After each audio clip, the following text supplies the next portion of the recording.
Assalamualaikum warahmatullahi wabarakatuh. Selamat malam semuanya. Yang saya hormati Bapak dosen dan teman-teman yang saya banggakan dari Prodi Teknik Energi Terbarukan. Kelompok kami akan mempresentasikan tentang hubungan negara dan warga negara.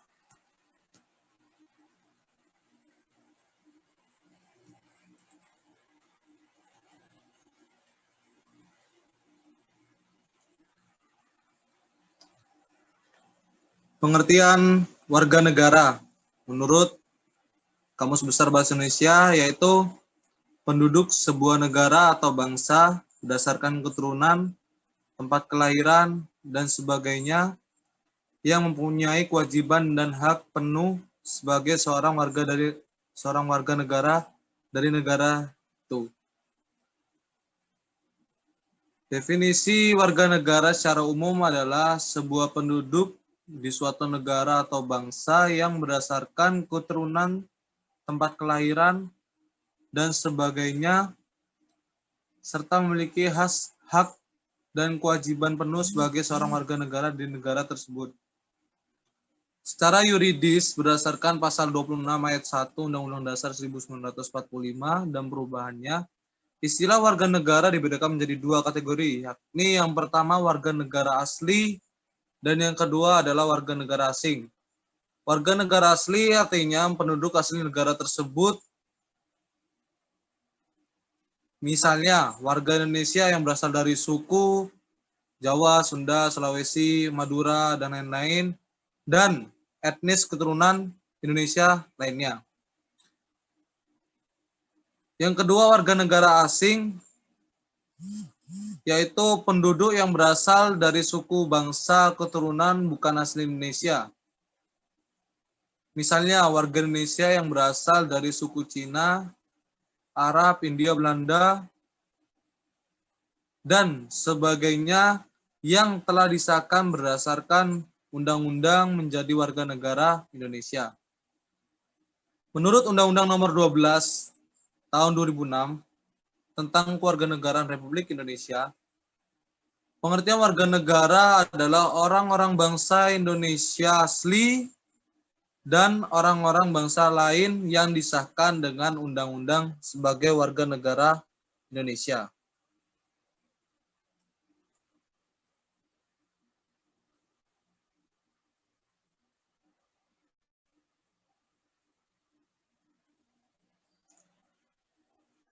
Pengertian warga negara menurut beberapa para ahli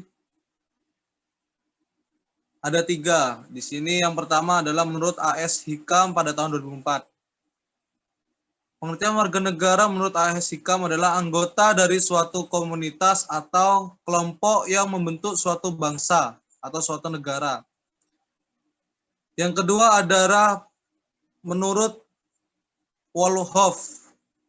Pengertian warga negara menurut Wolhoff adalah bentuk keanggotaan dari suatu bangsa tertentu, yaitu sejumlah manusia yang memiliki ikatan satu sama lainnya karena adanya kesatuan bahasa, kehidupan sosial, budaya, serta kesadaran nasionalnya. Yang ketiga, menurut Daryono.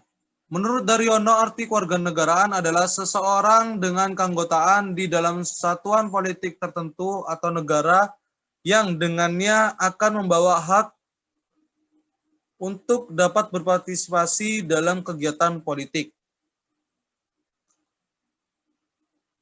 Selanjutnya, hak dan kewajiban warga negara Indonesia akan dipresentasikan oleh teman saya, dipersilakan.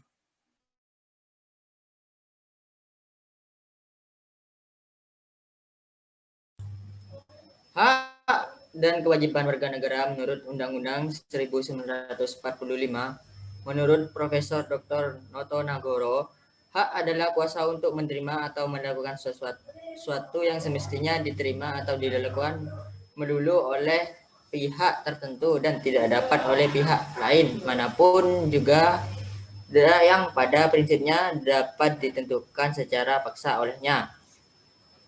Hak dan kewajiban menurut suatu yang tidak dapat dipisahkan. Akan tetapi terjadi pertentangan karena hak dan kewajiban tidak seimbang, bahwa memiliki hak kewajiban untuk mendapatkan penghidupan yang layak. Tetapi pada kenyataannya, banyak warga negara yang belum merasakan kesejahteraan dalam menjalani kehidupannya.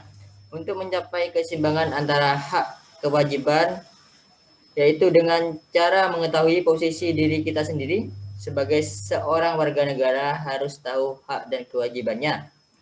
Seorang pejabat dan pemerintah pun harus tahu akan hak kewajibannya. Seperti yang sudah tertentu dalam hukum dan aturan-aturan yang berlaku, jika hak dan kewajiban seimbang dan terpenuhi, maka kehidupan masyarakat akan aman sejahtera. Hak dan kewajiban di Indonesia ini tidak akan pernah seimbang apabila masyarakat tidak bergerak untuk merubahnya.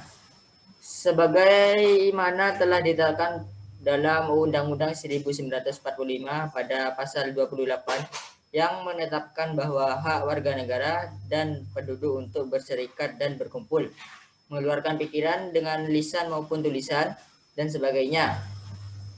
Syarat-syarat akan diatur dalam undang-undang. Pasal ini mencerminkan bahwa negara Indonesia bersifat demokrasi.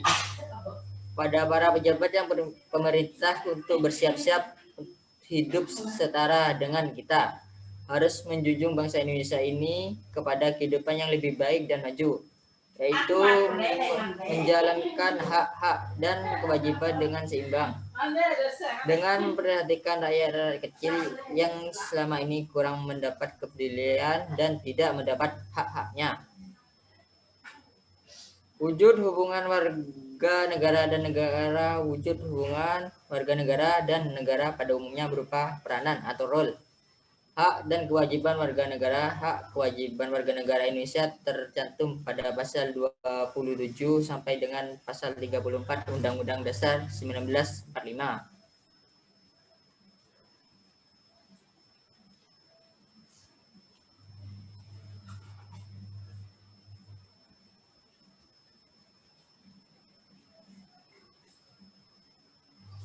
Hak warga negara Indonesia.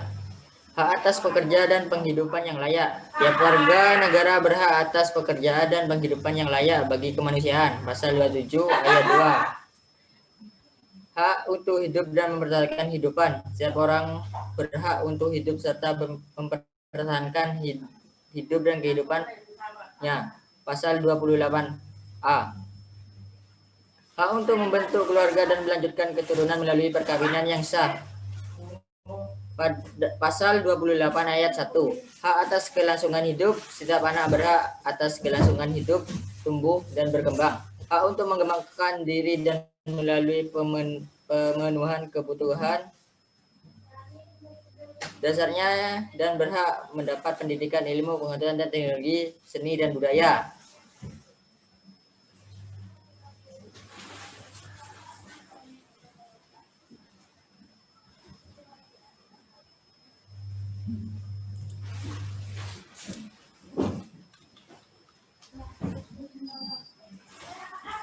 Tao nhiều. Dạ.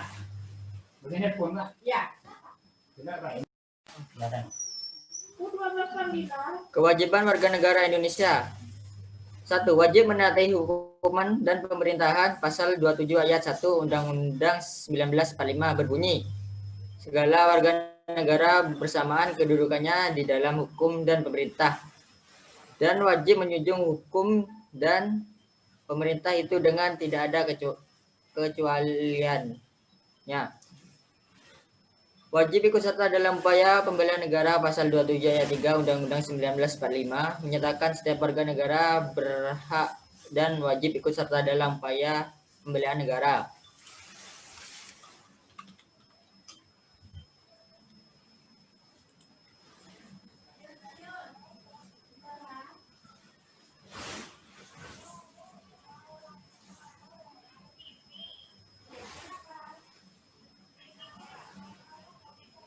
Hak dan kewajiban telah tercantum dalam Undang-Undang 1945 pada pasal 26, 27, 28, dan 30, yaitu pasal 26 ayat 1 yang menjadi warga negara adalah orang-orang bangsa Indonesia asli dan orang-orang bangsa lain yang disahkan dengan undang-undang sebagai warga negara. Dan pada ayat 2, Syarat-syarat mengenai kewarganegaraan ditetapkan dengan undang-undang. 2. Pasal 27 ayat 1. Segala warga negara bersamaan dengan kedudukannya di dalam hukum dan pemerintahnya wajib menjunjung hukum dan pemerintahan itu. Ayat 2. Tiap-tiap warga negara berhak atas pengerjaan dan penghidupan yang layak bagi kemanusiaan. 3. Pasal 28. Kemerdekaan bersikap dan berkumpul, mengeluarkan pikiran dengan lisan dan sebagainya ditetapkan dengan undang-undang. 4. Pasal 30 ayat 1. Hak dan kewajiban warga negara untuk ikut serta dalam pembelaan negaraan, dan ayat 2 menyatakan pengaturan lebih lanjut diatur dengan undang-undang.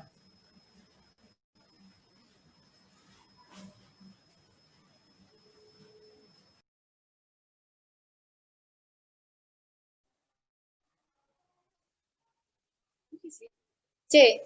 Asas-asas kewarganegaraan.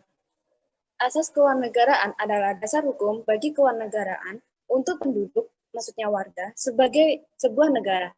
Penduduk suatu negara dibedakan menjadi warga negara dan warga negara asing. Warga negara adalah mereka yang secara hukum merupakan anggota negara. Adapun warga negara asing adalah mereka yang belum menjadi warga negara. Jika ingin menjadi warga negara, harus melalui proses yang disebut naturalisasi. Secara umum, ada dua asas kewarganegaraan yang ditetapkan oleh suatu negara, yaitu 1. Ius sanguinis. Oke.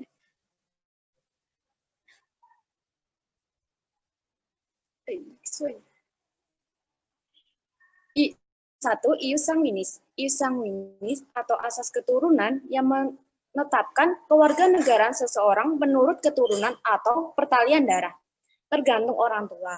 Meskipun anak dilahirkan di negara B yang menurut asas ius sanguinis, sedangkan orang tua warga negara A, maka anak tersebut tetap menjadi warga negara A. Negara menganut asas ius sanguinis akan mengakui kewarganegaraan seorang anak sebagai warga negara apabila orang tua dari anak tersebut berasal dari negara tersebut. Nah, ini adalah contoh negara dengan sistem asas kewarganegaraan ius sanguinis, yaitu Belanda, Belgia, Bulgaria, Korea Selatan, Kroasia, Inggris, Islandia, dan sebagainya. Lanjut. Next. Contoh dari asas kewarganegaraan ius sanguinis. Misalkan, Budi dan Bella berasal dari Spanyol yang menganut asas ius sanguinis, memiliki anak yang bernama Berliati. Berliati dilahirkan di Lebanon. Ya, di Lebanon itu juga menganut asas ius sanguinis. Maka status kewarganegaraan Berliati adalah Spanyol karena dilihat dari garis keturunan orang tuanya yang berasal dari Spanyol meskipun ia dilahirkan dari Lebanon. Next.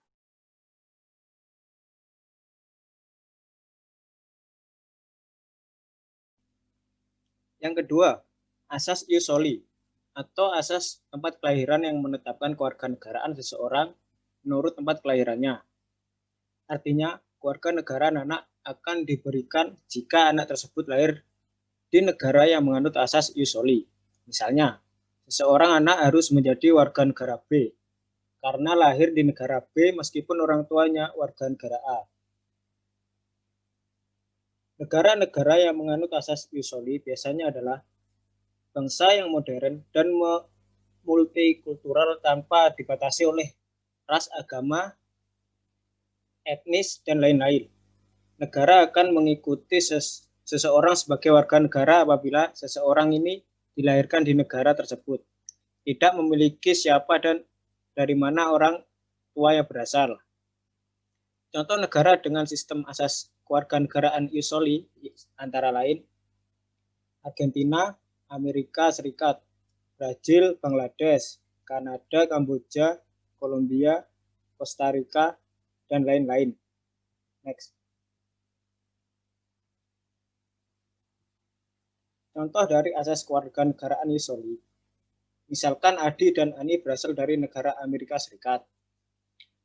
Mempunyai anak bernama Anto. Anto dilahirkan di negara Kanada. maka Anto akan dinyatakan sebagai warga negara Kanada karena ia dilahirkan di negara yang menganut asas ius soli. Next.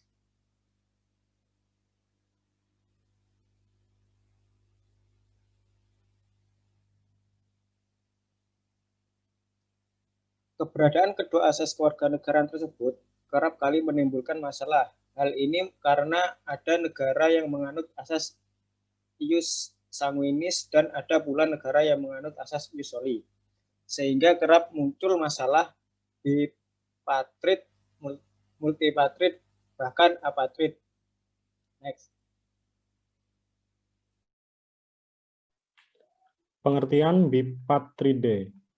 bipatrid adalah seorang yang memiliki dua kewarganegaraan yang bisa terjadi karena anak lahir di negara A yang menganut asas kewarganegaraan ius soli, namun orang tuanya warga negara B yang menganut asas ius sanguinis. Anak tersebut akan mendapat dua kewarganegaraan dari negara A berdasarkan tempat lahir dari warga negara B karena faktor keturunan. Contohnya, Budi dan Bella adalah pasangan suami istri yang berkewarganegaraan Rusia atau berasas ius sanguinis. Mereka berdomisili di negara Argentina yang berasas ius soli. Kemudian lahirlah anak mereka Berinda menurut negara Rusia yang menganut asas ius sanguinis sebab mengikuti kewarganegaraan orang tuanya. Next.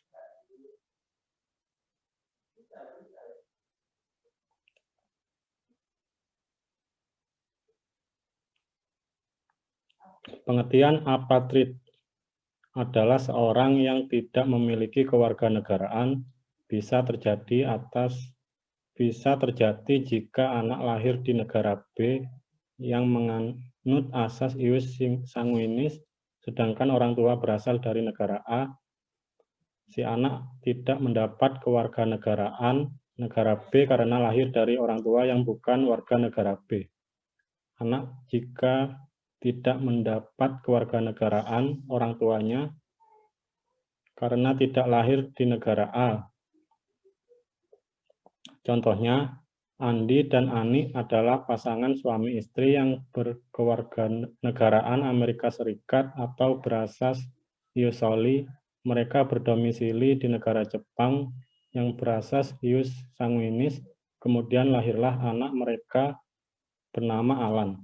Menurut negara Amerika Serikat yang menganut asas ius soli, Alan tidaklah diakui sebagai kewarganegaranya sebab lahir di negara lain, di negara Jepang.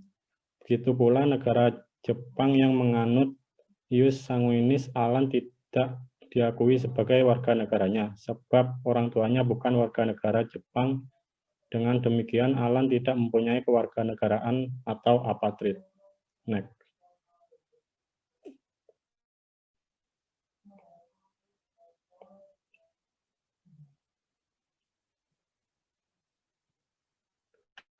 Pengertian multipatrid. Hal ini bisa terjadi jika bipatrid menerima juga pemberian status kewarganegaraan lain karena dia telah dewasa namun tidak melepaskan status kewarganegaraan yang lama. Contohnya, ayah dari Eli berasal dari Indonesia, namun ibu dari Eli berasal dari Malaysia. Kedua negara ini sama-sama menganut asas ius sanguinis, namun Eli dilahirkan di negara Paraguay yang menganut asas ius soli. Maka dari kasus ini, Eli memiliki 3 status kewarganegaraan, yaitu Indonesia, Malaysia, dan Paraguay, atau multipatrid. Setelah dewasa, Eli bekerja di Amerika dan sangat berjasa. Karena jasanya, Eli ditawari menjadi warga Amerika Serikat dan ia menerimanya. Dengan kasus ini, maka Eli memiliki 4 status kewarganegaraan ditambah Amerika Serikat. Sudah. Ada 4 asas kewarganegaraan di Indonesia. Yang pertama adalah asas ius sanguinis. Asas ius sanguinis adalah asas yang menentukan kewarganegaraan seseorang berdasarkan keturunan. Yang kedua adalah asas ius soli, yang merupakan asas yang menentukan kewarganegaraan seseorang berdasarkan negara tempat kelahirannya. Next.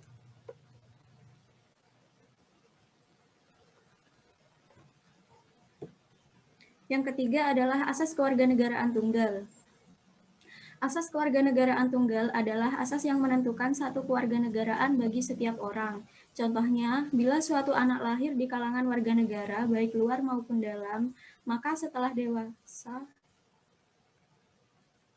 si anak tersebut harus memilih apa status kewarganegaraan yang ia kehendaki. Dan yang terakhir adalah asas kewarganegaraan ganda terbatas. Asas kewarganegaraan ganda terbatas adalah asas yang menentukan kewarganegaraan ganda bagi anak-anak sesuai dengan ketentuan yang diatur dalam undang-undang.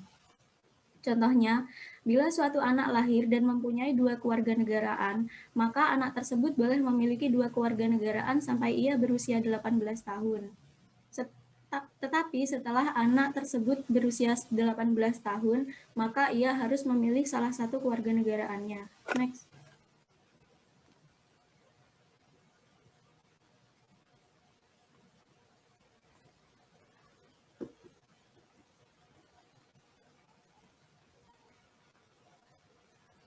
Sebelumnya. Materi yang terakhir adalah pelaksanaan hak dan kewajiban negara dan warga negara di negara Pancasila. Ada 3 hal penting dalam pelaksanaan hak dan kewajiban ini. Yang pertama adalah Pancasila perlu dimengerti secara tepat dan benar, baik dari pengertian, sejarah, konsep, prinsip, dan nilai-nilai yang terkandung di dalamnya. Next.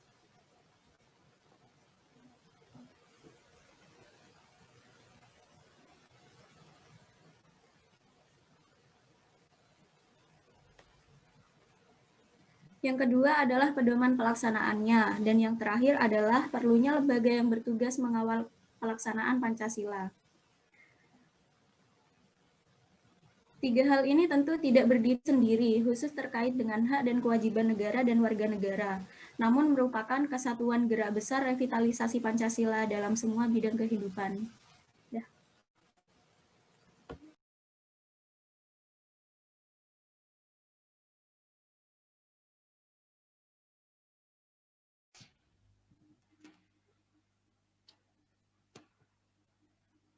Terima kasih buat teman-teman yang sudah mempresentasikan tentang hubungan negara dan warga negara.